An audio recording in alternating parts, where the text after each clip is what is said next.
शाळेत असताना 13व्या वर्षी साथीदाराचा खून करणाऱ्या आणि 2 वर्षांपूर्वी मंगला चित्रपट गृहाबाहेर नितीन मस्के याचा खून केल्यानंतर फरार झालेल्या पंडित गँगच्या म्होरक्याला पकडण्यात शिवाजीनगर पोलिसांना यश आलंय।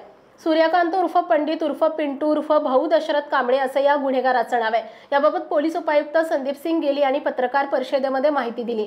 पंडित कांबळे याच्या टोळीची ताडीवाला रोड आणि दांडेकर पूल परिसरात दहशत आहे।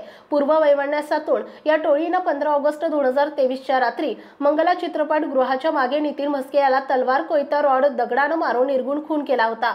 या गुन्ह्यात शिवाजीनगर पोलिसांनी 17 आरोपींना अटक केली होती। या टोळीवर मोक्का अंतर्गत कारवाई करण्यात आली आहे। मात्र या गँगचा म्होरक्या पंडित कांबळे हा फरार झाला होता। तो काही केल्यास सापडत नव्हता। शिवाजीनगर पोलीस ठाण्यातील तपास पथक 11 मार्च रोजी पेट्रोलिंग करत होते। त्यावेळी पोलीस अंमलदार सचिन जाधव यांना बातमीदारामार्फत बातमी मिळाली की खुनाच्या गुन्ह्यातील पंडित कांबळे हा दांडेकर पूल दत्तवाडी परिसरात येणार आहे।